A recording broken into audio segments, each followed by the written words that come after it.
আসসালামু আলাইকুম। হ্যালো, আজকে আমি আপনাদের সামনে একটা জিনিস উপস্থাপন করতেছি যেটা সবাই সচরাচর চোখে দেখে না, বিশেষ করে আমাদের এই মাদারীপুর জেলার মানুষগুলো। এটা আসলে তো পাহাড়ি ফল।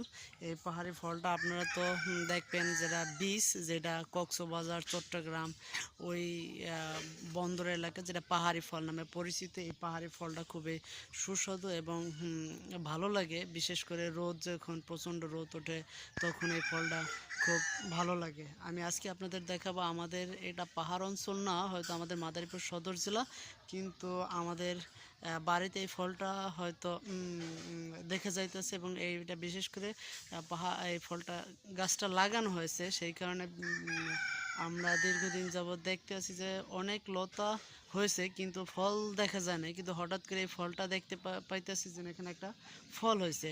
এই কারণে আমি আপ্লুত হয়ে এই ফলটা আপনাদের সামনে উপস্থাপন করতেছি, যেহেতু আপনারা এই ফলটি আমার সাথে দেখতে পারবেন।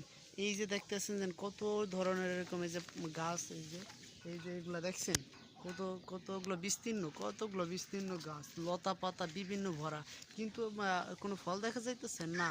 কারণ আমি একটা ফল দেখা যাইতেছি ইতিমধ্যে, এই ফলটা আপনাদের দেখাবো।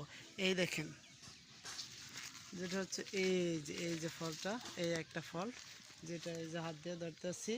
এই যে আপনারা দেখেন, এই যে ফলটা যেটা বলা হয় ফ্যাশন ফল, এটা কিন্তু কালার এখনো আসে নাই। এই কালারটা অনেক সুন্দর, আপেলের মতো আসবে। বর্তমানে এটা কিন্তু কাঁচা, এটা খাওয়ার উপযুক্ত না। এটা পাকলে হয়তো খাওয়া যাবে, খুব সুস্বাদু এবং টেস্ট লাগবে ফলটা।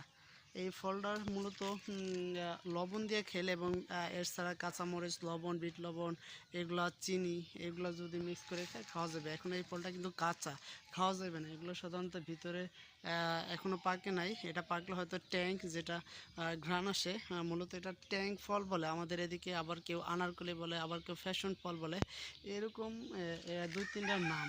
অ্যাকচুয়ালি এই ফলগুলো আমরা অপরিচিত আমাদের এই মাদারীপুর জেলায়, বিশেষ করে, তাই এইগুলো অনেক জনপ্রিয়তা ফল। থ্যাংক ইউ, ধন্যবাদ সবাইকে ভিডিওটা দেখার জন্য।